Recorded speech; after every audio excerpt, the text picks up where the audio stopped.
Hi, I hope that this is going to work. Let me know if the connection is faulty because I'm in still another place, but it looks like we're broadcasting. Okay, so this is a very important day. I am online from Florida, Bonita Springs, Florida. That's where we're in this very cute little Airbnb studio, and you're seeing reflected in the window behind me the view in front of me. So that's kind of cool. So it is a really, really special day, a really important day coming up tonight. It is the 28th of the month of Nissan. In general, if you are familiar with the Torah and the Kabbalah, or if you've been hearing me talk about it, you know that the month of Nissan is an incredibly crucial month. It's the month of Passover, but even, I don't want to say more important, but as the background to that, the month of Nissan has within it, its name is made from the word nes, which means miracle. It has two nuns. Two nuns means infinite miracles, nisei nisim, as the Rebbe says, what is infinite miracles? It's not just number, it's not just quality, it's quantity. That from one miracle, you go to a deeper miracle, to a deeper miracle, to a deeper miracle, to a deeper miracle, more amazing and wondrous all the time. And how do we do this? I'm just quickly recapping before I go into the day. How do we do this? We do this through changing our nature. When we change our nature, when we change what we expect, what we believe, what we allow for, and you have to allow for something before you believe it, something new, because what we believe is our past experience, right? So we need to allow for something new. As you change what you allow for and what you aim for and the level of connection that you have to God, even if you don't know what that is, who that is, how that is, even if you have to unwind old conceptions and you don't have the new conceptions yet, when you connect to yourself, your deeper inner self, even when you don't really know the path, but as you move along, one step at a time, the Torah describes the leader of the king of the prince of Shevet Yehuda, of the tribe of Judah, Nachshon ben Aminadav, when all of the Israelites were standing at the shore of the sea, and God had told them to go forward, and the sea was in front of them. Can you imagine if you have a divine commandment to walk, and all of a sudden you're in front of an ocean? So the people, as the Torah explains, divided up into four different groups, and they argued about what to do, pray, fight, go back to Egypt. And God said, why are you praying? I told you to walk, not to minimize the power of prayer. That's part of walking in our case. But we are walking from a known past, which is getting more, it's chasing us, right, into an unknown future. When we are chased by the past, that is a potential of acceleration into that future. We don't tend to move into the unknown with much ease or much willingness. It's the nature of the beast. It's the nature of the ego-based identity that it resists change in the biggest possible ways. That's one of the things we want to change so that we can be motivated by the carrot rather than the stick. But meanwhile, we have to know that Nachshon ben Aminadav was the only one who walked. He took a step. He took another step into the water. He took another step, until the water came up to here. And then he said, help me, God, because the water, if it goes any higher, it's going to kill me. And then the sea split, not just for him. The sea split for everybody. And this brings me to the theme of Koach Nisan, of the month of Nisan. The word, this is the 28th, that in Hebrew letters, which is how Hebrew numbers are displayed in letters. Every letter has a numerological value. It's related to gematria. So anyway, the number 28 is Chav Ches, which is Koach, which means strength or power. So the 28th of the month is always like power point of the month. It contains in it the power of the energy of the month, which we already know is nisim. It's miracles and wonders. So here's a big clue to how we activate the power. We follow the instructions into the unknown future without having to know what's going to happen with each step. It's a big secret, you guys, big secret, because the only way we can know what's going to happen in the future is when the future replicates itself on the past.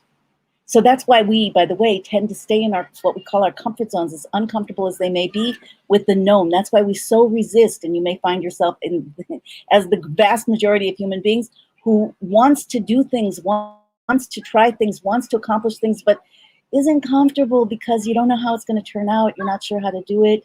This is related to this idea of Nachshon walking into the water. You can always, through prayer, through meditation, through learning the mystical Torah, which is so important, that this is Torah Shel Mashiach, the Torah, the Kabbalah and Chassidus of our times is the blueprint, the map into the Messianic era on a very personal human level. Follow those instructions one step at a time. In the unknowing, uncertain, like we're walking to a place where no one's gone before, but God is standing there, and so are the tzaddikim, saying, "Come on, come on, come on! I told you to walk. I told you to walk. I told you to walk." I'm here to help with this. This is my quest, my mission. This is my design function in the universe, to explore these new pathways and help others do the same, and hopefully to get tremendous results. Okay, on the 28th of Nissan in 1991, now getting personal, I had just had a baby, my third child, who was damaged by malpractice. The cord was around her neck. I've shared this once or twice before online. She was being strangled by the cord. And I had a midwife, an experienced midwife, who was dealing with another patient in the next room also. And I had a good friend with me who was a nurse. And she kept telling the midwife that the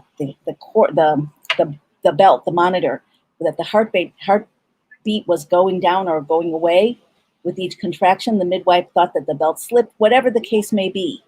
It was meant to be. It was horrendous, but it was an activator. It was meant to be. And this baby's soul came down to push me into where I am now and hopefully beyond, like all souls do, Just parenthetically, the Rebbe says that the souls of any child who has departed before bar bas mitzvah, 12 or 13, 12 for a girl, 13 for a boy, is not here for themselves, but is an incarnation of missing years of some tzaddik, some very holy person from some part of the Torah who has come down to complete their years, to complete the years of that tzaddik, to complete the mission. In any case, this was obviously, so the baby was born strangled. She had lost a huge amount of function, including brainstem function. And then there was 3 months where she was in the neonatal ICU in New York Hospital. And then she came home with 24/7 nursing, and nevertheless, one of the nurses, and she regained function, like people were praying for her everywhere. And my husband used to say to me, God can do everything, anything. God can do anything. God can do anything. God can do anything. And she regained her swallow. She regained her, a week before she died, we had these therapists that came over and said that they thought she was cognitively 100%, and she just needed to work on her affect, on her ability to move and respond. Miracle upon miracle. But then with the nurse who was in the house, she had problems with her breathing. The nurse told me not to call the doctor. The oxygen tank went off. I didn't see. It's like I was in a trance. The baby died. Okay. That was in 1991. So during that time, the Rebbe said that this astonishing sikha, this astonishing discourse that shocked everybody who followed him. Basically, he said in 1991, on Koach Nissan, 28th of Nissan, that I have done everything I can to bring Mashiach, to bring the Redeemer, to bring Geula. I've done everything that I can, and it's hevel velarik. It's nothingness. It's empty. It's because Mashiach is not yet here in actuality. Then the Rebbe said, and I'm saying this, I'm speaking the Rebbe's words, and I'm speaking it to me, and I'm speaking it to you. Okay? All I can do is to give the matter over to you, that you do everything that you can in a manner of the lights of Tohu, infinite, unbridled lights, miraculous lights, in the vessels, in the kelim of Tikkun, within a higher divine superstructure. In other words, rounded, flexible vessels to hold miracles. What does that mean? Expanded consciousness, expanded emotions, transformed emotions, new ways of relating, new tools that have been flooding our world for a long time. Healing tools, internet, all kinds of things have happened since then. We're meant to bring this miraculous divinity that is too big, too incredible, too vast, too miraculous to fit into the structures of our human world. We're meant to bring it into those structures, starting with ourselves, starting with our consciousness, starting with our emotions, starting with our relationships, starting with what we learn, what we feed our mind with. Okay, the thoughts we entertain consciously, the words we use consciously, the actions we take consciously, those must be aligned for us to be vessels for this infinite light. Because guess what? The infinite light is the Messianic light. The infinite light is in expanded vessels allows God to express unconditional love and miracles to us and through us. And at that point, we live in a world of good. As the Torah promises, no war, no hunger, no competition and jealousy, no sickness, no death, no poverty. I missed that one. A world where all madanim ka'afatiyu, all delicacies would be like dust, meaning so prevalent, so abundant, and yet so insignificant compared to the spiritual wonders and the emotional wonders and the consciousness wonders that we'll be seeing, that the physicality will have it. It's not an issue as much as we want, but who cares? Like that. And that's just the most external description of these times. So what is in the way? As you know, in the birth process, it's a transition from one state of being to another completely different state of being, infinitely expanded state of being, from the womb to a human life where, 70, 80, 90 years, hopefully a lot more, the person can develop and grow and co-create. Okay, in between there's a narrow passage, like the sea, that the baby has to move through. That's the passage that we're in. Only we're seeing the light of the future, and we're able to connect to it if we want. So what is the transition point? What will bring us from that previous state of gullus that is chasing us like those Egyptians from behind to that new, so ultimately desirable state of a perfected, beautiful world? And when I say perfected, I don't mean like there's nothing to do. I mean there's nothing to fix. I mean there's nothing to fear. There's infinite to learn and experience and improve and co-create. It's just a change in state that will continue to grow, but not from continuously being challenged and stressed and threatened and, terrified. None of those things will exist anymore. It's going to be a world of co-creation, a miraculous world. So what is the transition point? What causes that sea to split? And the sea, in Kabbalistic terms, the ocean, refers to Amdiskasi, which is the hidden worlds, the miraculous worlds, the divine worlds that are too, again, sublime and miraculous to be available in our ordinary dry land consciousness. What's going to cause the sea to split one step at a time is you and me activating, doing what we can to connect to that future light and bring it in now. Starting by bringing it into your consciousness, that is through learning the mystical Torah, and your heart, your emotions, that is through the many techniques and tools and processes that allow for transformation of emotions and release of trauma, so that your heart can generate love, connection, curiosity, adventure from the inside out, rather than defending and reacting.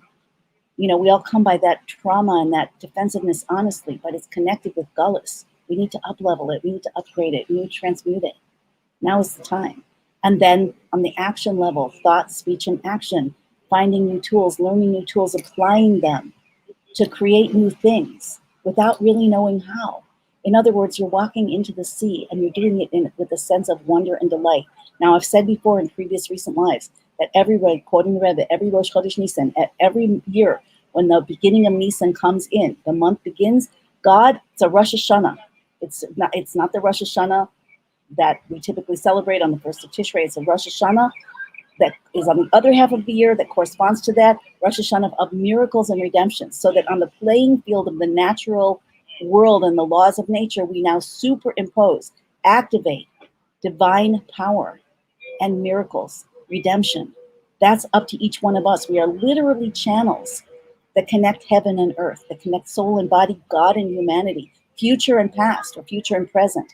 Are we blocking that light? Like, how much of us is blocking and how much of us is allowing the flow?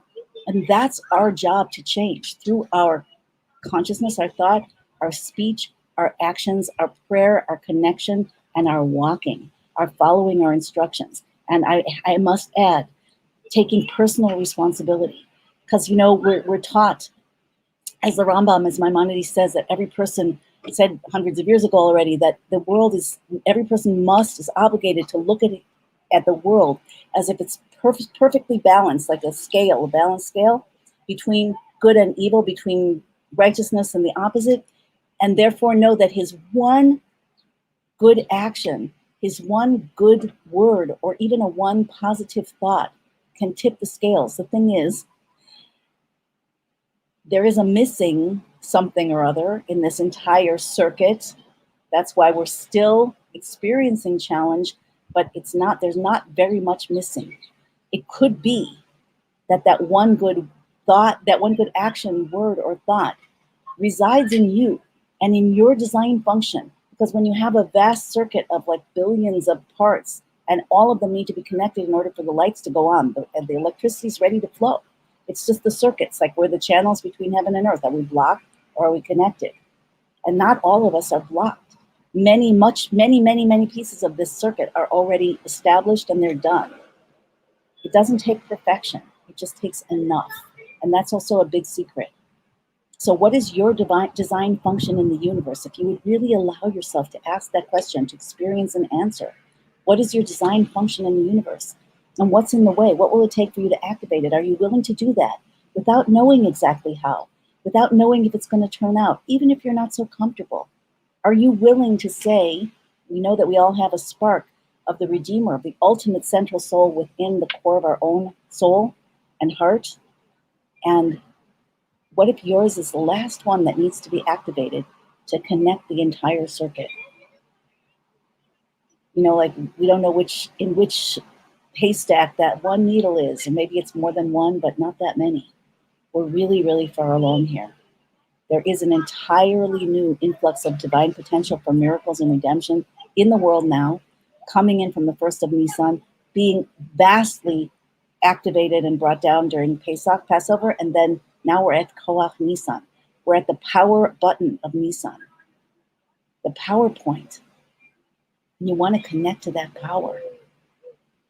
And that happens on a very personal level.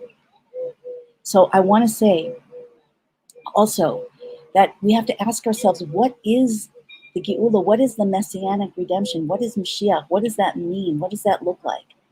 And that, again, is something that is answered amply in the mystical texts. I have the URL for my school scrolling down here. If you want to listen to some sample classes, you can go there and do that.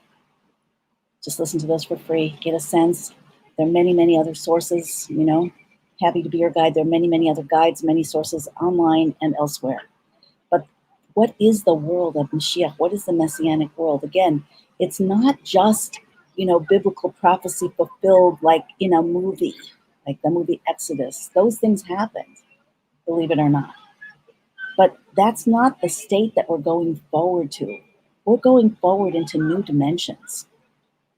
The world of Mashiach is a world where God is revealed, not just outside of you, but inside of you, where divinity is revealed in every organization, every structure, every governmental system, although government to a large degree will ultimately go away because every person will be connected, every person will be illuminated, every person will have miraculous potential. In interest of time, I'm not going to go into that extremely right now, but the Rebbe's discourses, Sichas, talks are filled with this kind of guidance to activate our miraculous potential, and specifically, especially in the month of Nisan, when this influx is coming in, and how much is going to flow into the world and into your life, that depends on how much you're allowing for, how much you're attempting to align with. I have a prayer methodology I call Ask, Align, and Allow.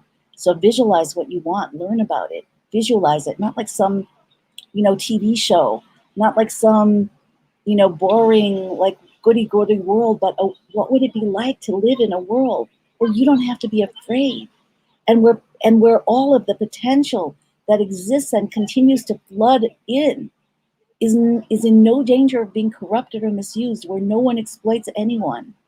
Instead, we know each other in the depths of our being and we connect. What's missing?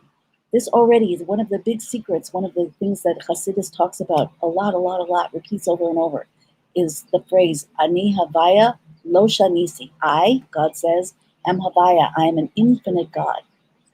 In creation, beyond creation, way beyond the laws of nature. I am outside of creation, I'm inside of creation, I create, but I don't change. I don't change. No matter what I create, no matter what happens, I don't change. Like it already always exists inside of me in utter divine potential. So what changes from gullus, from exile to redemption, from a world of poverty and trauma, suffering, exploitation, to a world of illumination and oneness and joy and fun and wonder and holiness. Holiness is not the opposite of fun and wonder. Holiness is the ultimate expression and manifestation of it. That's one of the things that needs to be rectified in our times. We have progressed enough collectively over, since the Torah was given, over the 3,333 years ago, actually, the Torah was given. That's this year. 4 threes, very mystical. 12, the number of the tribes of Israel, okay? How much of this potential has been activated? So much. The nature of nature has changed. The world is ready. But the lights aren't on because the circuit's not complete. So we find a lot of confusion. We find different, groups, energies, entity, whatever you want to say, philosophies vying for attention. We find a tremendous amount of falseness and some truth that we can't even tell where it is and how, we can't even identify people that we trust. Can we trust them? All of this chaos is happening because that's how it is at the end of birth. At the end of birth, if you've ever given birth, you probably know, or if you've watched anyone give birth, you probably know that the mother kind of loses it. Like I used to have this wonderful obstetrician. He said he loves being with women when they're giving birth because they are, their minds, they go out of control. They don't know where they are, who they are, what's going on. They feel like it's never going to end. And he's able to focus them at those final minutes. He's able to focus them. He's like, look at me. Look at me. Listen to me. Do what I say. That's the Rebbe. That's the Torah. Look at me. Listen to me. Don't get distracted. It's the most chaotic time. How come? Because it's the end. It's the end. This is the structure, the way God created it. So how do we get through? Focus. Focus. Look at me. I don't mean Misha Farhana. I mean me, the Lubavitcher Rebbe. Me, Hashem, through the Torah, all of the tzaddikim, the mystical Torah. Look at me. Listen to me. I am your guide. Focus. Focus. Just one more push, and it's all going to be over. And he says, this doctor, he said to me long ago, that it's amazing to watch those women from the moment of utter chaos and whatever else goes with that, all the emotions, is this, I don't know, it's too much, I can't, until at that one last push, the ultimate effort, and all of a sudden, peace, joy, love, my baby, all the pain forgotten. That's just the starting point of what we have to look forward to here. But again, the Rebbe said, Koach Nissan, I have done what I can, and I'm giving it over to you. Do what you can. Do all that you can to bring Mashiach in a manner of light, of the lights of Tohu, infinite lights of Tohu, I'm paraphrasing, in the grounded holy vessels of Tikkun. And again, it's a personal thing. What would your life look like if you were miraculous? What would your life look like if you focused every morning and every night, and it wouldn't hurt to do it in the middle of the day as well, on what do I truly desire? What's my design function? I hope you write down these questions. What do I truly desire? What is my design function in the universe? And how do you know that? And there are ways to find it out, but in a nutshell, what do you desire the most? What do you dislike the most about the world? And what do you wish in your heart of hearts would be true? What is it that you have passion for? Sometimes you might not know. Many people never ask themselves these questions. It's time to ask. It's really time to ask. Okay? And if you were to lean into that, what would you have to let go of? What would you have to ask for? What would you have to seek? What kind of help? What kind of support? What kind of learning? What kind of coaching or counseling or collaboration, whatever it is? Ask yourself, if you were to wake up in the morning and say to yourself, I am miraculous and it's my job to take everything, it's part of my purpose and my mission, to take everything that is in the way of a miraculous experience. First of all, you have to ask yourself, what would a miraculous experience of a day look like? What would it feel like? I can tell you it's joy. I can tell you it's wonder. I can tell you it's curiosity. I can help tell you it's deep connection. I can tell you it's going inward. I can tell you it's finding your still point. There's so many things you can probably tell me as well. But what would it look like? What would manifest in your life? What would a miraculous day look like? And then what is in the way? And what do you need to bring in order to actually move forward with that? And it's, work in progress. We are making ourselves. This is something unique because a piece of clay, in order to turn into a vessel, a pot, it has to be molded by someone else, by potter, right? The clay can't mold itself, but a human being can mold itself, obviously, because God runs through us and God is our core. That's why we have that creative and co-creative potential. A human being can mold himself or herself. How do we mold? Or we can just be subject to the forces of the universe, and they are bombarding us, some randomly and some on purpose, some in very clever ways. The primordial snake was clever, crafty, cunning. So those energies are in a lot of places right now, and they're pushing on us, activating, weaponizing fear, weaponizing discord between us, making us into each other's enemies. Don't allow it. Focus. Listen to me. Look at me. Focus. It's time to be miraculous. Take one step into the sea of the unknown based on where you want to go. Nachshon ben Aminadab, who split the sea through walking into it, activated God, catalyzed, that splitting of the sea, knew he wanted to go forward to the promised land. What's your promised land? I'm asking you personally, what's your promised land? What would it look like to take a step in that direction? Again, whether even while you're afraid, even while you're uncertain, even while you're not sure how, what do you need to know in order to take that one step? Not to feel comfortable. We're not about feeling comfortable here, because that's also been in our way forever. Comfortable means the identity. Don't bother me. Don't make me change. Don't make me change. Like the mother, don't make me give birth, or the baby, don't make me get out of this cozy womb. I love it here. I don't want to go through these, but you know what? We don't have a choice now. We signed up for this, but on a very deep spiritual level, the soul signs up and then it comes down to the body and gets amnesia. So it's like, why is this all happening to me? Guess what? It's all your mission. What are you going to do with it? What do you want to do with it? What is your promised land?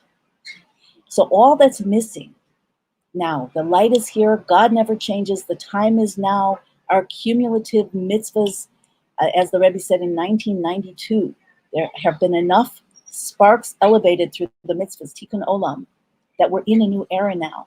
We don't need any more to happen in order for Mashiach to come, except we need to read and accept Mashiach Tzidkenu, the Paul Mamish. We need to read, accept, internalize that Messianic light, the spark of the Redeemer.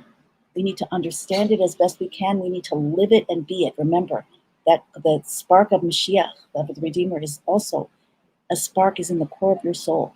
You need to know where you want to go. And how do you know where you want to go? Your personal interpretation of what you're told, what it says in the Torah, the promises of the Torah.